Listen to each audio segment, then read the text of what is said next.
मंच पर विराजमान the cultural minister of Sri Lanka honourable Shri Vidura Wickramanayake ji, परम आदरणीय साध्वी ज्ञानेश्वरी दीदी, यहाँ के लोकप्रिय सांसद आदरणीय श्री राकेश सिंह जी, इस कार्यक्रम के अधिष्ठाता पूर्व मंत्री आदरणीय अजय बिश्नोई जी, टूरिज्म कॉरपोरेशन के चेयरमैन विनोद गोटिया जी, गोविंद सिंह जी दी और डॉक्टर अखिलेश गुमाश्ता जी, साध्वी अमृता दीदी जी। सर्वप्रथम तो मैं यह कहना चाहूंगा कि जब हम यहां वर्ल्ड रामायण कॉन्फ्रेंस में एकत्र होते हैं तो विश्व और राम दोनों का मन में एक चित्र उभरता है, और यदि वह स्थान जाबाली ऋषि की तपोभूमि से जुड़ा हुआ हो तो उसमें सिर्फ चित्र के साथ पवित्रता भी स्वतः उभर के सामने आती है। और इसलिए मैं सर्वप्रथम अपना उद्बोधन इस पंक्ति के साथ प्रारंभ करना चाहूंगा कि यह तन प्रभु राम का, मन प्रभु राम का, तो मन से बोलिए जय श्री राम की। और लोक परलोक यही यही मोक्ष धाम है, तो हर क्षण बोलिए जय श्री राम। यहां इस अवसर पर देखिए उपस्थिति भी क्या है। आदरणीय दीदी जी हैं जो धर्म के पथ का प्रतिनिधित्व करती हैं, सांसद राकेश सिंह जी हैं जो कर्म के पथ का प्रतिनिधित्व करते हैं, श्रीलंका के हमारे मंत्री महोदय वो भी कर्म का प्रतिनिधित्व करते हैं, और जनरल जीडी बख्शी जी भी हैं जो शौर्य के पथ का प्रतिनिधित्व करते हैं। तो जब धर्म, कर्म और शौर्य तीनों ही दिखें तो वही तो साक्षात भगवान राम का स्वरूप होगा। अब यदि हम यह कहें कि वर्ल्ड रामायण कॉन्फ्रेंस की आवश्यकता क्या है, तो भगवान राम विश्व में एक अद्भुत ईश्वर है। सर्वप्रथम I would like to say that Vidur ji was saying that he has come from the land of Ravana. So I would like to say that first we are glad that he is here. It means the Ram Setu built by Bhagwan Ram lakhs of years before is still having an unflinching bonding between India and Sri Lanka. And on the lighter note, it is the only country which is having Sri in its name. And he was saying that do we think that he represents the descendants of Ravana? Some of our respected audience has said, no, we think that you represent the Vibhishana, but I would like to say, no. I would like to say there is a distinct difference between Bhagwan Ram and rest of the world and culture. In every culture in the world you will find that there is a God and there is a devil. And these two forces are in perpetuity, and always there is a God, there is a devil, there is a duality. But in Indian culture, finally, whosoever is considered as evil, like Ravan, was nothing but the part of the supreme consciousness, और अंत में रावण की आत्मा भी राम में मिल जाती है, so that is non-duality. So that's why I want to say that we represent a non-duality of the culture, and so is the relationship and identity between India and Sri Lanka, which is non-duality. And look at the presentation given here. हमने उनको क्या दिया? तारा देवी. उन्होंने क्या दिया? भगवान Buddha. Some of you people might be knowing that तारा सिर्फ हमारी हिंदू संस्कृति में ही देवी नहीं है. वो महायान बौद्ध धर्म में जितनी भी शक्तियां हैं उसकी देवी तारा है. इसीलिए जिसको बौद्धिस्ट तंत्र कहते हैं, बुद्ध तंत्र की अधिष्ठात्री देवी तारा है. और देखिए, तारा हमने उनको दिया, उन्होंने बुद्ध हमको दिया. That itself explains the non duality of the culture. And it is unfortunate that these days there are certain forces in our country who try to create a duality. जो कभी कहना शुरू करते हैं साहब जो हम बुद्ध को मानते हैं वो मनु को नहीं मानते, मनु को मानते हैं तो बुद्ध को नहीं मानते। साहब these all things are baseless and some time we witness with our eyes but we are unable to understand. अब ये बताइए, जब पूजा करते हैं और जब टाइम ड्यूरेशन बोलना शुरू करता है पंडित, तो क्या बोलता है? ब्रह्मा आयु द्वितीय परार्धे, यानी ब्रह्मा जी की आयु का द्वितीय परार्ध। श्वेत वाराह कल्पे, श्वेत वाराह कल्प में, वैवस्वत मनवंतरे, वैवस्वत नामक मनु के कालखंड में, फिर क्या कहता? कलयुगे प्रथम चरणे बुद्धावतारे, फिर कहता अमुक नाम संवत्सर, अमुक नाम तिथि, अमुक नाम नक्षत्र। एक ही लाइन में मनु भी हैं, बुद्ध भी हैं, मगर अब क्या करें, मैकाले और मार्क्स के मानस पुत्रों के दिमाग में ऐसा बैठा हुआ है कि वो इस नॉन ड्युअलिटी को देखने के लिए तैयार नहीं है। But I would like to say कि when we talk about the world Ramayan conference, तो भगवान राम विश्व के एकमात्र ऐसे ईश्वर हैं जिनका व्याप इतना व्यापक है कि if I ask you name a single country in the world on whose national broadcaster every day Ramayan is relayed. It's not India, it is Indonesia, that is the biggest Muslim country of the world. If I ask you if there is one country in the world whose descendant considered themselves as descendant of Bhagwan Rama, it is South Korea, whose first lady considered that they are the descendant of Bhagwan Ram, वो भगवान राम के वंशज हैं, and you go and check 60% of the South Koreas are non-believer in religion. And if there is one country in the world whose king holds the title King Rama the 10th, it is Thailand. It is also the non-Hindu country.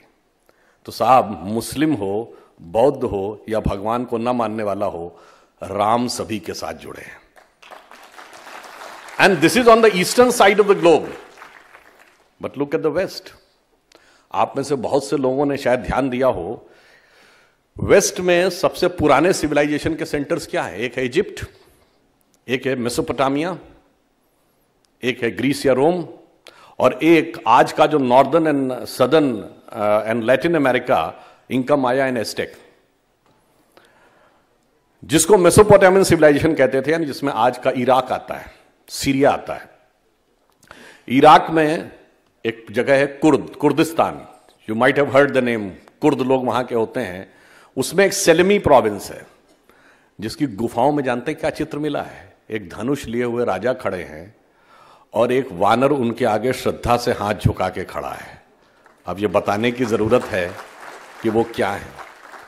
Egypt, जिसको कहा जाता है बहुत oldest civilisation है, Egypt के king pharaoh, जाके check करिए, who was the first king considered to be the first king in the entire dynasty of Pharaoh, his name is Ramsu, Ramisu, means एक प्रकार से राम ईश से रामसी बना है।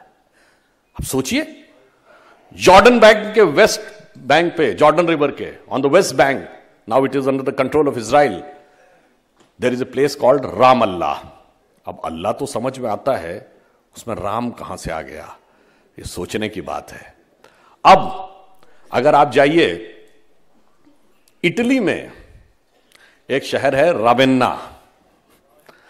अब रावन्ना और रावणा में कुछ तो दिखाई पड़ता है। अब कोई कहेगा नहीं नहीं ये तो ऐसे ही इंटरेस्टिंग कोलिशन। नहीं साहब, वहां पे इलाके में एक भित्ति चित्र पाया गया है वहां के जंगलों में, जो अभी खोजा गया 70-80-100 साल पहले। उसमें जानते क्या है? एक मरा हुआ हिरन पड़ा है और एक लेडी खड़ी है और एक व्यक्ति अपने फेस से मास्क हटा के उसको पकड़ने का प्रयास कर रहा है। अब ये बताने की जरूरत है कि वो मारीची का संदर्भ है और रावन्ना जगह पर ही यह रावण का संदर्भ आ रहा है। अब आप आइए और वेस्ट की तरफ जाइए, लैटिनी अमेरिका में एक कंट्री होंडुरास, जिसमें एक देवता है जिनका नाम है howler. He is a monkey God and he is considered the symbol of air, वायु। अब मंकी गॉड हैं और पवन तनय सुत पवन समाना, काचु पिसाद रहा बलवाना, तो ये बताने की जरूरत है कि वो क्या है। तो आप देखिए कि दुनिया के पश्चिमी छोर से पूर्वी छोर तक यदि कोई एक भगवान है, जो उन जगहों पे भी हैं जो लोग हिंदू धर्म को नहीं मानते, वो भी समान रूप से उनको अपना भगवान मानते हैं, मैं चुनौती से कहता हूं कि कोई दूसरी धर्म संस्कृति सभ्यता में एक ईश्वर बता दीजिए जिसको उस धर्म को न मानने वाले भी पूज्य मानते हो। और उससे बड़ी चुनौती यह है कि वो सिर्फ पूज्य ही नहीं मानते हो, कभी उनसे कहा भी नहीं जाता हो कि तुम हिंदू बन जाओ। यानी आस्था भी रखो, फिर भी कोई नहीं कहता है कि आप अपनी आस्था अपने में रखिए और केवल सद्धर्म का आचरण करिए, क्योंकि हमारे तो गीता में क्या कहा भगवान कृष्ण ने, स्वधर्मे निधनम श्रेयो पर धर्मो भयावह। अपने अपने धर्म का पालन करिए। इसलिए हमने कभी किसी के ऊपर इन्वेजन नहीं किया, कभी किसी का कन्वर्जन नहीं किया। इसलिए भगवान राम का चरित्र अपने आप में इससे बड़ा वैश्विक प्रतीक कहीं नहीं हो सकता। हरे रामा हरे कृष्णा मूवमेंट पूरे यूरोप में चला था। अब यह तो हुआ भौगोलिक प्रभाव, यानी दुनिया के विस्तार में भगवान कहां है। अब एक बार बाहर की दुनिया के विस्तार से अंदर के तत्व की गहराई में देखिए तो भगवान कहां है। राम शब्द का अर्थ क्या होता है? राम शब्द का अर्थ संस्कृत की रम धातु से बना है। रम का अर्थ होता है सेटिल होना, हिंदी में कहते हैं ना रमणीक स्थान, रमता जोगी।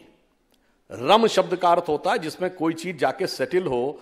तो राम शब्द का जो संस्कृत में संधि विच्छेद है वो क्या है? रमन्ते इति रामः, अर्थात वह तत्व जिसमें कि सारा का सारा संसार या ब्रह्मांड अवस्थित है वो राम है। It is the element that beholds the entire universe, that is Ram. अब राम का संघर्ष किससे होगा? रावण से। रावण के, ये मैं पहले भी कई बार बोला हूं, रावण के 10 ही सिर क्यों थे, 15 या 20 क्यों नहीं? एक सर कटता था तो दूसरा क्यों उगाता था? और अगर रावण के 10 सिर भी थे तो उसका नाम दशानन यानी 10 मुख वाला क्यों था? उसको 10 शीश, 10 ग्रीव, 10 कंधर, दशोदर कुछ भी कह सकते थे। पर उसका कारण यह था कि राम और रावण हमारे अंदर की आध्यात्मिक यात्रा के भी प्रतीक हैं। और रावण के 10 सिर 10 इंद्रियों की संख्या को डिनोट करते हैं और वो दशानन ही कहलाएगा। आनंद का मतलब होता मुख, mouth, the open mouth, the extrovert tendency of all the 10 senses. 10 इंद्रियों की बहिर्मुखी पिपासा की शक्ति का प्रतीक है रावण। और एक सर काटते थे भगवान, तुरंत दूसरा उगाता था। इसका अर्थ होता है किसी इंद्रिय की एक इच्छा पूरी करिए, तुरंत वह it will be immediately replace by other, even God can not stop it. अब रावण को मारेगा कौन? राम, वह ईश्वरी शक्ति। राम के पिता का क्या नाम है? दशरथ। जब 10 इंद्रियों को रथने की क्षमता आ जाएगी तो आपके हृदय में वो डिवाइन एलिमेंट पैदा होगा जो 10 इंद्रियों की बहिर्मुखी पिपासा को नष्ट करेगा और तब धर्म की स्थापना होगी। और इतना ही नहीं, राम की पत्नी कौन है? सीता माता। सीता क्या है? अब देखिए, राम अगर रिप्रेजेंट करते हैं the eternal element which beholds the universe, Sita represent the eternal energy, Adi Shakti, जहां से ये यूनिवर्स शुरू हुआ था। सीता जी के पिता का क्या नाम है? जनक विदेह। जब देह से आप परे जाके स्पिरिचुअल वर्ल्ड में जाएंगे, then you will have that energy been in your house और in your self, that will be compatible with the eternal element of the universe. यह है राम और सीता का समन्वय। और जो extrovert tendency of all the 10 senses है, 10 इंद्रियों की बहिर्मुखी पिपासा है, वो उसका हरण करने का प्रयास करती है। यह है राम रावण संघर्ष का अर्थ। और यह हमें सामाजिक जीवन में भी क्या देता है? शायद आप में से बहुतों ने वो श्लोक सुना होगा, संस्कृत की बड़ी प्रसिद्ध कहावत है, विनाश काले विपरीत बुद्धि। परंतु हम में से कुछ लोगों को पता होगा, हो सकता कुछ लोगों को ना पता हो, ये पूरा श्लोक क्या है। ये जब मारीच मृग बनकर आता है, सोने का हिरन बनके, तो उस क्षण जब सीता जी कहती हैं राम से कि सोने का मृग है जाओ, राम कहते हैं सोने का मृग नहीं होता। देखिए, राम परमात्मा है, सीता जी जीवात्मा है। मृग यानी हिरण जो है किस चीज का प्रतीक है? एक बहुत ही सुंदर सुखद शांति। आप कहते हैं ना जंगल में घूमता हुआ हिरण, मतलब एक पीसफुल कामनेस। और सोना, रुपया, पैसा। सोने का हिरण मतलब जो कुछ जिसको आप रुपया पैसा या ये कहते धन के द्वारा सुख शांति मिलती है, ऐसा होता ही नहीं है।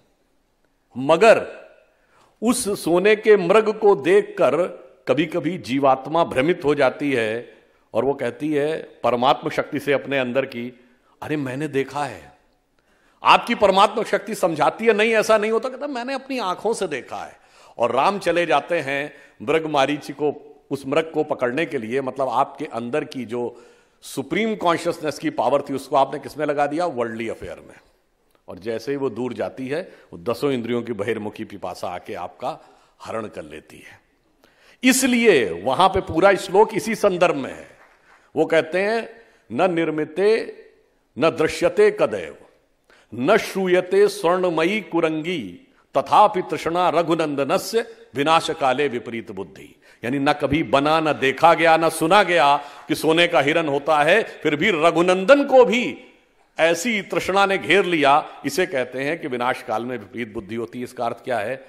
ये फिर देखिए, वो सीता जी ही उसका माध्यम क्यों बन रही है? क्यों? क्योंकि सांसारिक सुख में वास्तविक सुख नहीं होता है। इसीलिए ये जो मृग मरीच का शब्द है, ये मिराज वर्ड अंग्रेजी का यहीं से आया है। ये मरीची से ही अपभ्रंश होकर मिराज वर्ड बना है। क्योंकि जैसे मृग को रेगिस्तान में जाके हर थोड़ी दूरी के ऊपर नजर आता ना कि पानी है, मगर वहां पानी होता नहीं, जब वो जाता थोड़ा और आगे नजर आता है। ऐसा ही संसार में होता है। आप सुख की खोज में भटकते रहते हैं, परंतु अंततः आपको सुख नहीं मिलता है। राम की कथा हमारे अंदर और बाहर दोनों में, कि अंदर की यात्रा में भी अलग संदेश देती है, और देखिए सामाजिक यात्रा में क्या संदेश देती है। भगवान राम राजा राम के रूप में पैदा हुए। यदि रावण को मारकर ही धर्म की स्थापना होनी थी तो बहुत आसान काम था। अयोध्या के राजा के रूप में पैदा हुए थे, अयोध्या की सेना लेके जाते, रावण को मार देते, परंतु इससे धर्म की स्थापना होती क्या? धर्म की स्थापना नहीं होती, क्योंकि जनता में तो विश्वास आता नहीं, कोई कॉन्फिडेंस ही नहीं होता। अरे वो कहते भाई ये तो राजा थे, इनके पास तो इतनी शक्ति थी इसलिए इन्होंने जाके मार दिया, हम तो सामान्य व्यक्ति, हमारे अंदर क्या है?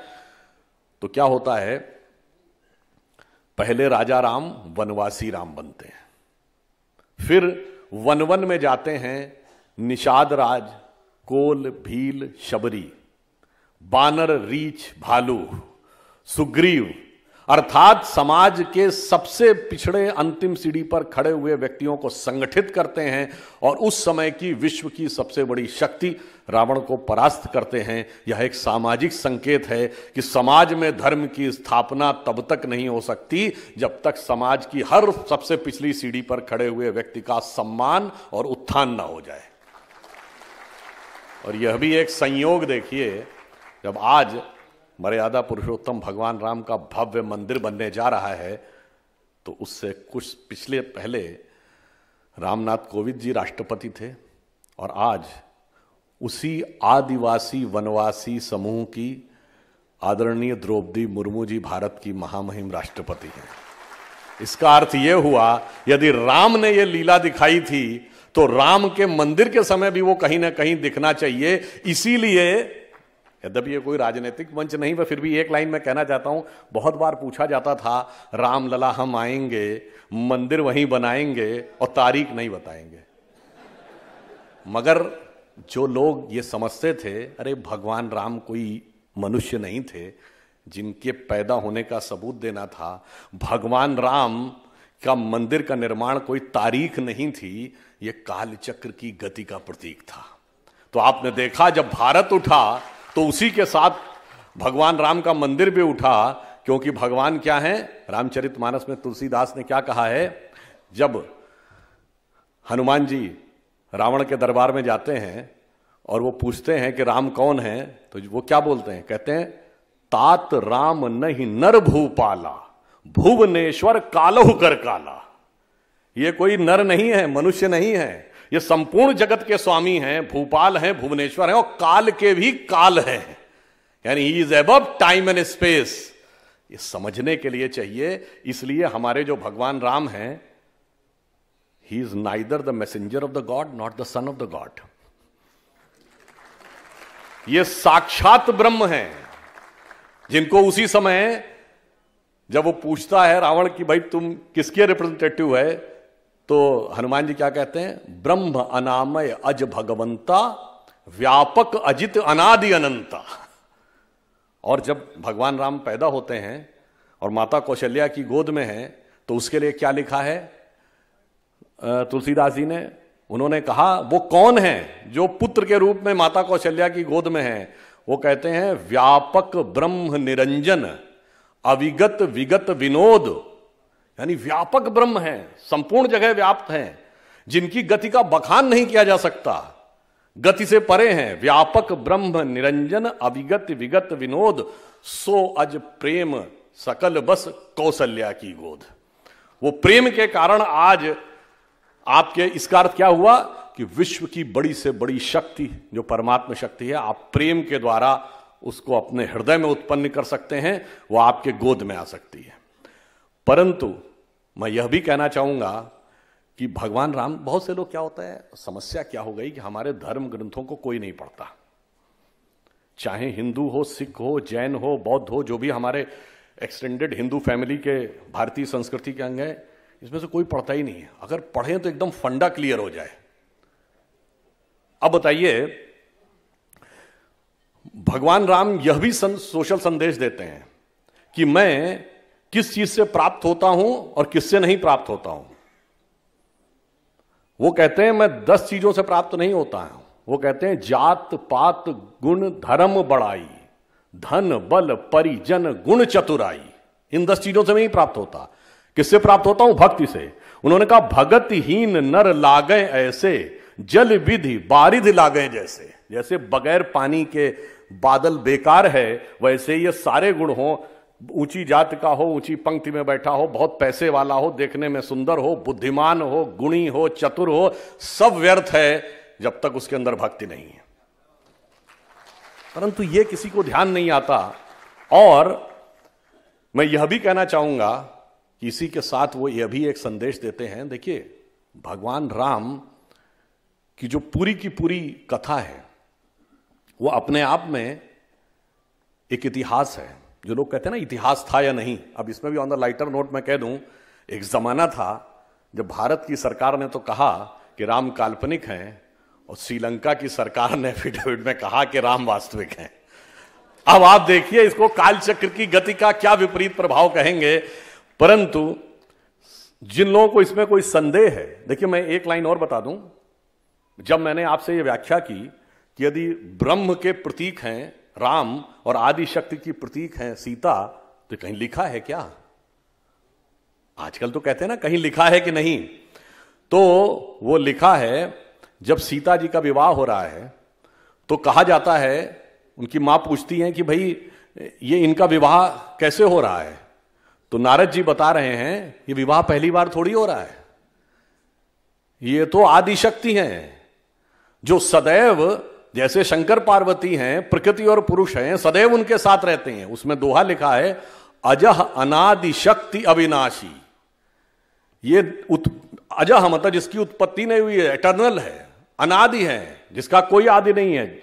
शक्ति अविनाशी सदा शंभु अर्धांग निवासी, जो सदैव भगवान शंकर के बगल में शक्ति के रूप में थी। तो इन दोनों का विवाह तो कंटिन्यूटी में होता रहता है, इसलिए ये अलग नहीं। और फिर आप कहेंगे साहब अगर ये सब तो फिलॉसफी है, तो ये रियलिटी थी क्या? मान्यवर, यही तो मैं कहना चाहता हूं, ये वो गहरी रियलिटी थी। भगवान ने जब जन्म लिया तो इन सारी रियलिटी को आपको समझाने के लिए जन्म लिया, ताकि आपके मन के सारे कंफ्यूजन दूर हो जाएं। इसीलिए जो अंतिम चौपाई है रामचरितमानस की, उन्होंने क्या लिखा गोस्वामी जी ने? कहत परम पुनीत इतिहासा। मैं ये परम पवित्र इतिहास सुना रहा हूं, यह वास्तविकता है। कहत परम पुनीत इतिहासा, श्रवण ही करत सकल भ्रमनाशा। सुनने मात्र से सारे के सारे भ्रम का नाश हो जाता है। यह वह परम पवित्र इतिहास है। तो इसलिए हम इसका जब श्रवण करते हैं तो निश्चित रूप से हमारे मन के सारे संशयों का नाश होता है। और अब अंत में मैं ये कहना चाहूंगा कि ग्लोबली क्या मैसेज देते हैं भगवान राम। आज दुनिया में रशिया यूक्रेन का युद्ध चल रहा है, चाइना आंखें दिखाता है अपने अगल बगल वालों को, कहीं नेटो बना है, कहीं सेंटो बना है, कभी वार्सा पैक्ट था। अगर आप देखें तो पिछले 100-200 साल में, जिसको जियो पॉलिटिक्स ऑफ द वर्ल्ड कहते हैं, वो 3 फंडामेंटल से गवर्न होती है। या तो किसी कंट्री को एनेक्सेशन कर लीजिए, यानी अपने देश में मिला लीजिए, जैसे क्रीमिया को रशिया ने मिला लिया, तिब्बत को चाइना ने मिला लिया। या फिर क्या है, सब्जुगेशन, यानी एक प्रकार से आपने अपने मन की गवर्नमेंट वहां बैठा के कंट्रोल करना शुरू कर दिया। और या फिर क्या है, डोमिनेशन, यानी किसी ट्रीटी के द्वारा आपने उसको डोमिनेट किया। यही तो आज की जियो पॉलिटिक्स है, जिसको पॉलिटिक्स ऑफ पावर कहते हैं। पर ये बताइए, जब भगवान राम ने लंका पर विजय प्राप्त की थी तो क्या एनेक्सेशन किया था? नहीं। क्या उन्होंने सब्जुगेशन किया, यानी कोई अपना डिप्यूटी रिप्रेजेंटेटिव वाइसराय बैठाला? नहीं। कोई डोमिनेशन किया, कोई कॉन्ट्रैक्ट साइन कराया? नहीं। इसलिए मैं कह सकता हूं आज के इस ग्लोबल वर्ल्ड में, जिसे क्लैश ऑफ सिविलाइजेशंस कहते हैं, उसमें यदि जियो पॉलिटिक्स में सबसे बड़ा प्रतीक है तो भगवान राम का वह चरित्र, जिन्होंने कहा कि केवल मूल्यों की स्थापना करने के लिए युद्ध किया, किसी को सब्जुगेट डोमिनेट करने के लिए नहीं किया। इसलिए यदि हम यह कहते हैं कि हम विश्व गुरु बनना चाहते हैं, तो हम विश्व गुरु किसी को दबाने के लिए, डोमिनेट करने के लिए नहीं बनना चाहते हैं, हम मोटिवेट करने के लिए बनना चाहते हैं। यह अंतर है। यदि भारत का राइज होगा और हमारा राइज होगा तो हम दुनिया को क्या देंगे? इसलिए वह संस्कृति जिसका कि प्रतीक भगवान राम हैं, वो पर्सनल लेवल पे भी मैं एक बात कहना चाहता हूं। ये बताइए, दुनिया का इतिहास भरा पड़ा है उस उदाहरण से कि भाई भाई को मार के गद्दी पे बैठा, बेटा बाप को मार के गद्दी पे बैठा। उसके कंट्रास्ट में यदि हम कोई ये कहे कि ये कल्पना है, अगर मान लीजिए, तो साहब ये बताइए, पिता के एक वचन पे वन चले जाना, एक भाई का दूसरे के साथ वन जाना, दूसरे भाई का खड़ाऊ रख के शासन करना, मेरे भाई ऐसी कल्पना भी तुम क्यों नहीं कर पाए? हमारे यहां तो वास्तविकता थी। तो इसका अर्थ सिर्फ यह हुआ कि वह ज्ञान। और अंत में एक बात और कह दूं, बहुत से लोग कहते हैं कि साहब भगवान राम के उत्पन्न होने का सबूत क्या है? अब मैं आज आपको बताता हूं